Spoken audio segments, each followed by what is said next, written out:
काय सगळ्यांना आवडली ना गाडी? एकदम छान. मनोज पार्टी पाहिजे आम्हाला तर. हा म्हणजे काय? अगदी बरोबर. हो पार्टी पाहिजेच आणि एकदम दणक्यात. काय ग चित्रा? हो देणार आहे ना, एकदम जोरदार पार्टी देणार आहे. ए पण अर्शू आल्यानंतर हं? हो नाहीतर याला घास जाणार नाही ना. ए. ए अरे, आणि ते पण प्रेमामुळे नाही बरं का, भीतीमुळे. कारण ती आल्यावर याला विचारेल की काय रे, मी नसताना कशी काय होऊ दिलीस पार्टी, है ना? हे नाही पण मनोज, खरंच पार्टी पाहिजे दणक्यात. देऊ ना, नक्की देऊ. आमच्या नवीन घरात. अगो बाई, नवीन घर? काय चित्रा, काय चाललंय का याच? मला सांगतो हा डाकू पण असणार. काय रे मनोज? अरे आम्हाला तरी सांग तुझ्या यशाचं रहस्य. एकदम धडाधड चालू आहे सगळं. नाना मी तर विचार करतोय शेअर मार्केट बंद करावं आणि मनोजला जॉईन व्हावं. हा हो, नाही म्हणजे एवढा क्विक मनी आहे तुझ्या बिझनेस मध्ये? का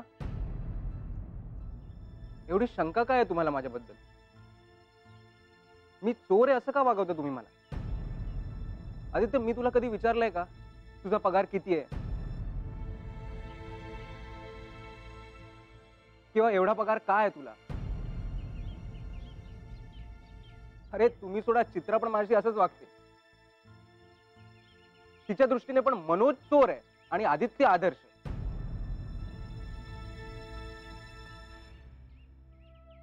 अरे मनोज, अरे केवढा भडकतोस रे तू.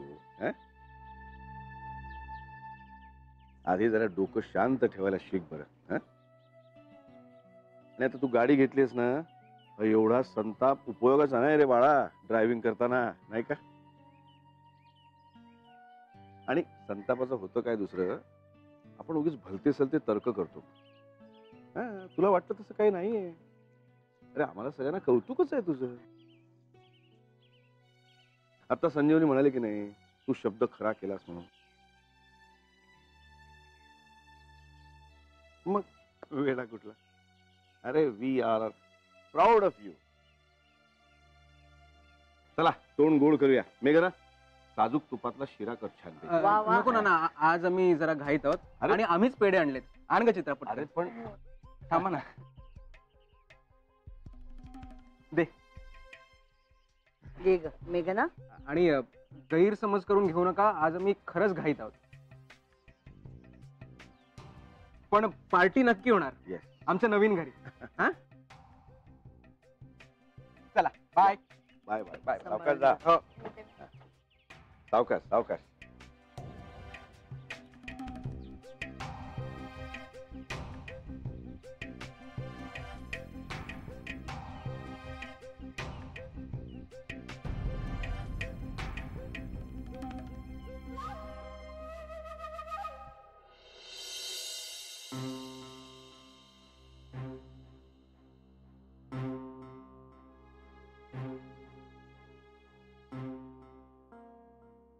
अहो काय झालंय? तुम्ही ऐकलत ना, तरी बरं तोच म्हणाला. एक त्याला कळलं आणि एक जय हो मला कळलं.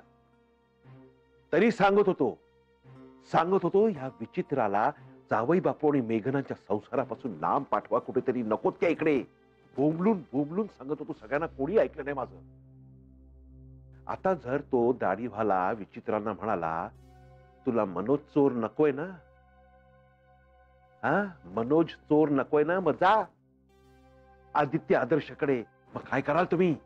अहो काय बोलताय तुम्ही? तुमच्या जिभेला काही हाड? अहो तुम्ही चित्राच्या चारित्र्यावर संशय घेता, हे लक्षात येतंय का तुमच्या? कोणी वाईट नसतं, कोणाच्याही चारित्र्याचा प्रश्न नाहीये हा. पण हे प्रेम असं आहे ना, प्रेम ही प्रेम अशी भानगड आहे ना की खरंच हो, आपण आपलं भान हरपून बसतो, देहभान हरवून बसतो, कळतच नाही आपण कधी कुठे काय करतोय ते. अहो जावई बापू आणि मेघनांचा अमृताचा संसार आहे हो. मग विषाची परीक्षा कशाला घ्या? सांगतोय पाठवून द्या ना त्या विचित्रांना लांब, कुठेतरी नको त्यांची लुडबुड या दोघांच्या संसारात. तरी बरं त्यांनी संकेत दिले होते ना, सांगायचा प्रयत्न केला सगळ्यांना, पण कोणी नाही ऐकलं. बाबाजी लक्ष असू द्या हो बाबाजी. जावई बापू आणि मेघनाचा संसार वाचवा हो. ही पुन्हा आली बया विचित्रा लुडबुड करायला. जय हो बाबाजी लक्ष असू द्या बाबाजी, लक्ष असू द्या बाबाजी.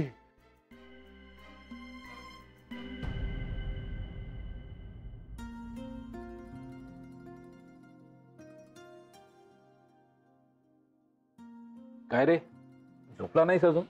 नाही रे, वाचत बसलो होतो. विजया पण नाहीये ना, नाहीतर जनरली ही वेळ म्हणजे दिवसभरामध्ये काय काय घडलं ते आपण फक्त ऐकायचं असतं. खरंय रे, अर्शू पण कधी कधी ना जाम बडबड करते. कधी कधी वाटते काय भुणभुण चालली आहे, पण आता घरी नाहीये ना तरी चैन पडत नाहीये. खरंय, पण खरंच किती बारीक सारीक गोष्टींसाठी आपण अवलंबून असतो ना बायकोवर.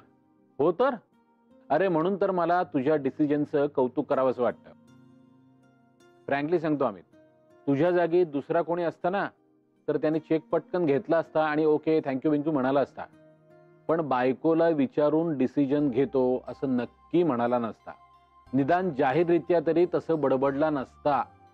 नाही, जनरली पुरुष असेच वागतात.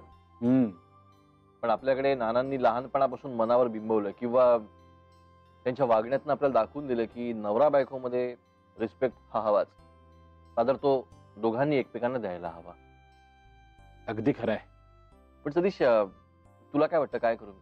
म्हणजे विजयाशी बोलूनच मी, पण तुला काय वाटतं, मी तो चेक घ्यावा? हो, का नाही? तुला ऑकवर्ड वाटतंय का, की दडपण आलंय?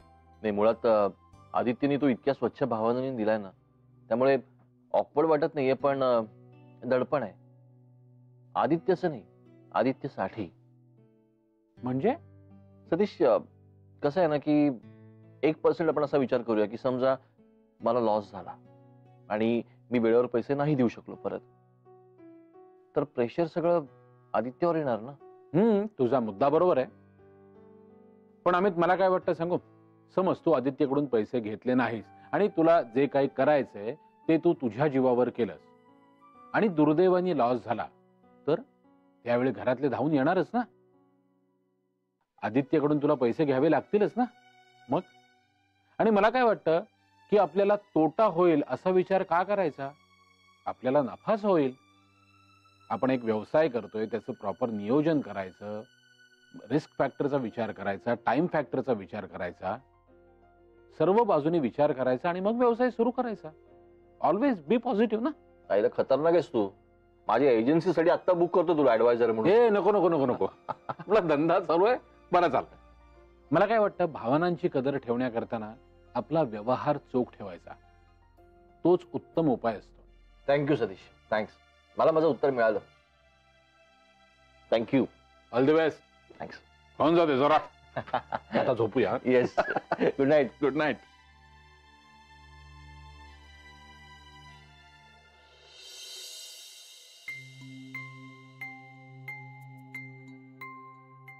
चित्रा मनोज विषयी विचार करतोस का? हो, डोकं फिरलंय माझं त्याचं बोलणं ऐकून. हो, एकदम कुठलं तरी टोकच गाठतो तो. साधं नॉर्मल बोलताच येत नाही त्याच्याशी. तो आला की दडपणच येतं एकदम. म्हणजे असं बोट ठेवून सांगता येत नाही नक्की. पण तू पूर्वी म्हणायचीस ना, ते पटायला लागलंय मला आता. त्याचा स्वभाव ना विक्षिप्त आहे. प्रत्येक गोष्टीचं त्याचं इंटरप्रिटेशन काहीतरी तिसरंच असतं. तिसरं कशाला तिरपच असतं. मगाशी बघितलंस ना कशी लगेच गाडी सरकली त्याची. नॉर्मल डिस्कशन चाललं होतं. बाबांनी त्याला कुतूहलाने विचारले की काय बाबा बिझनेसचं काय, तर माझ्यावरच घसरला. चित्रासारखी तुलना करते का तुझी आणि त्याची? म्हणजे त्याच्या समोर? आता मला काय माहित, तो जो काय बोलला त्याच्यावरून असेल सुद्धा. ते चित्राला पण ना फार कौतुक आहे माझं. सारखं आपला आदर्श नवरा करत असते. अरे काय आदर्श, नॉर्मल आहे ना मी. मला जे योग्य वाटतं ते मी करतो, दॅट्स इट. आपल्याला जसं वाटतं ना तसं वागावं माणसाने, खरं खरं. त्याचं भाऊ कशाला करतायत का? मनात जसं असतं तसंच वागणारी माणसं कमी असतात आदित्य, म्हणून. मनोज पण त्याला जसं वाटतं तसंच वागतो ना, मग तो नाही का आदर्श? गमतीत म्हणाला असताना तर ठीक आहे, पण मनोज चोर आणि आदित्य आदर्श असं कसं म्हणतो तो? चित्रा असं थोडी बोलत असेल त्याला. बिचारी किती प्रेम करते त्याच्यावर, त्याच्यासाठी नोकरी पण सोडली, सगळं सहन करते, आणि हा असं बोलतोय. मगाशी नाना मध्ये पडले म्हणून, नाहीतर मला नाही आवडत हे असं. हो, पण किती चिडलाय. अरे म्हणजे काय चिडणारच? जे काही घडलं ना ते मला बिलकुल आवडलेलं नाही. तू बोल चित्राशी, नाहीतर मग मी बोलतो. अरे, आता मनोचा स्वभाव कळलाय ना आपल्याला. बघ तू, त्याचाच फोन येईल सॉरी म्हणणारा. नेहमीचा प्रकार आहे त्याचा. तो नेहमी एक टोक गाठतो आणि मग दुसरं टोक, है ना? याला काय अर्थ आहे? जाऊ दे, माझाच राग वाढेल. नकोच तो विषय. दे ऍपल, दे मला.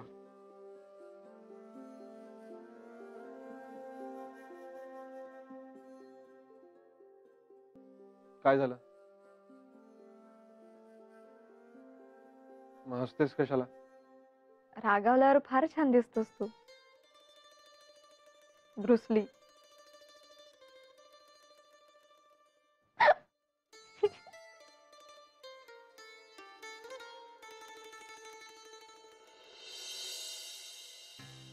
बाबाजी, बाबाजी, नानासाहेब भाजी आणायला गेले. तो लवकरात लवकर त्यांना ताज्या ताज्या भाज्या मिळू देत आणि लवकर परत येऊ देत. मला खूप बोलायचं आहे, मी तुम्हाला सांगितलं ना, खूप बोलायचं आहे. हो, मला पोटात डवळायला लागले. हो, मला खूप काळजी वाटते, मला भीती वाटते.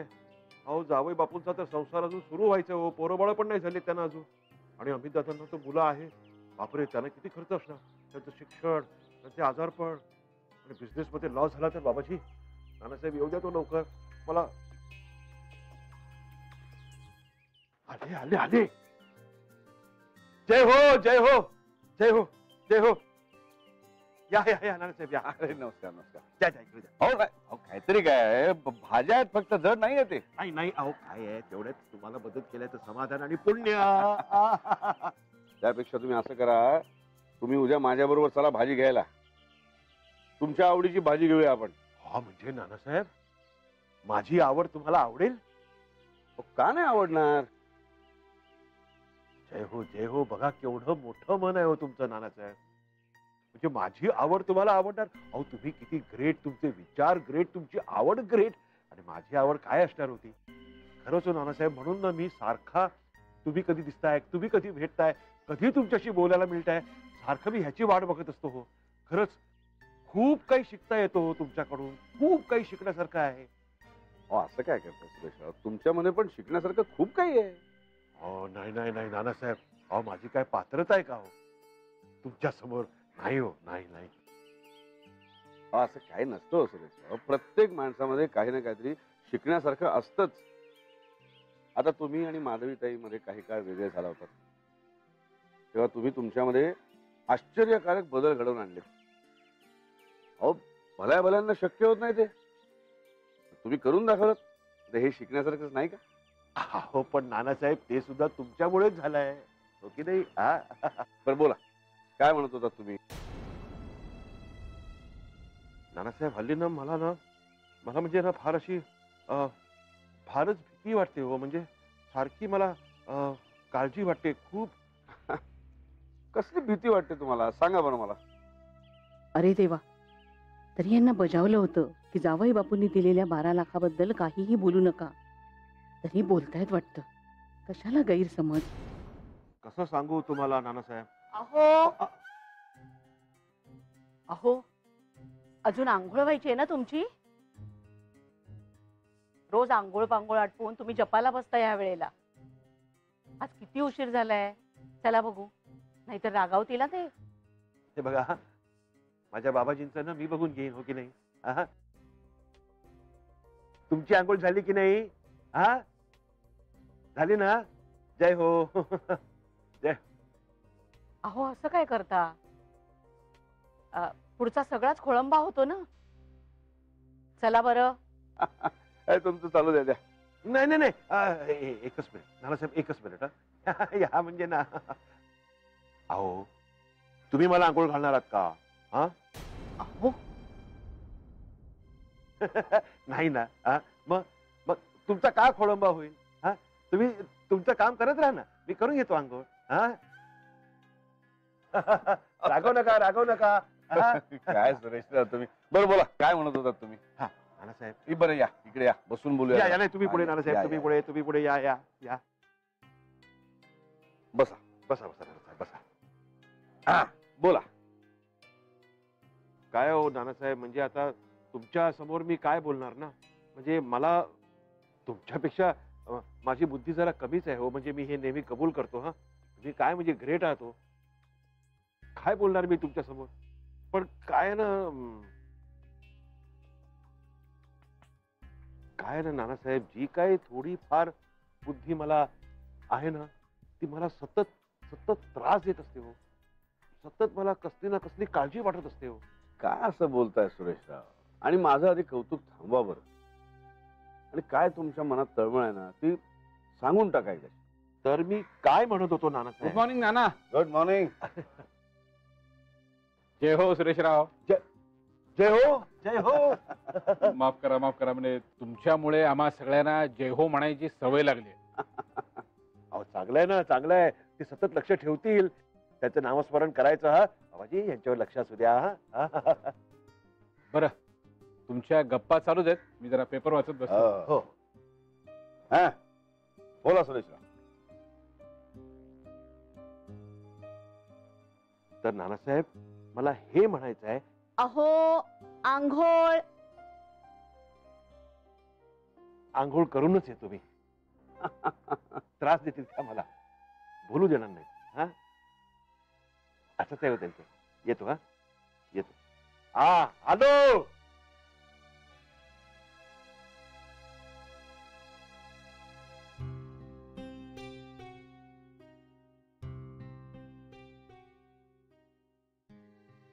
नाना, बाबाजी अपसेट होते का हो? दिसतंय तसं. अलीकडे त्यांना अपसेट होण्याचं व्यसन लागलंय बहुतेक.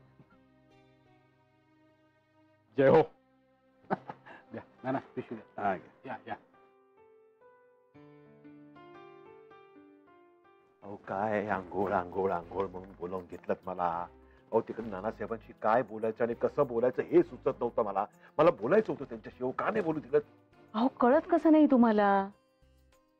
हे बघा, कितीही प्रेमाने बोलवलं ना तरी 4 दिवसाचे पाहुणे आहोत आपण.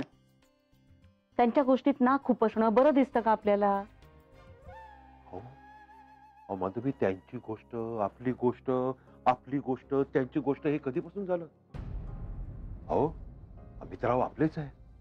जावई बापू तर काय. अहो संपूर्ण देसाई कुटुंब आपलं आहे हो. आणि अशा वेळी जर त्यांच्या घरात काही चुकीचं घडत असेल तर हे आपलं कर्तव्य आहे हो, त्यांची चूक दाखवून देणं. त्यांचं आपलं नाही होय, हे आपलं एकत्र आहे हो. त्यामुळे प्लीज या बाबतीत मी नानासाहेबांशी बोलणारच. समजलं ना? हे बघा, जे काही बोलायचंय ना ते मेघनाशीच बोला, नानासाहेबांशी नको.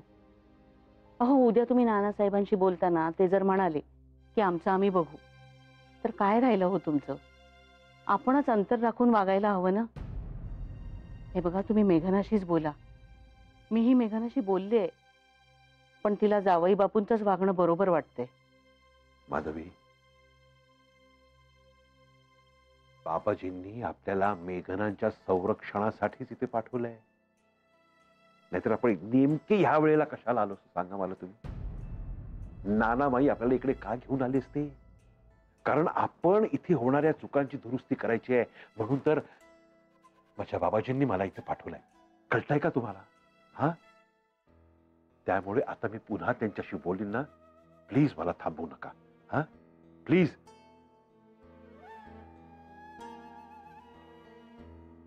बाबाजी याला समजावा हो. टॉवेल देताय ना? जाऊ ना आता, का बसू इकडेच? देते.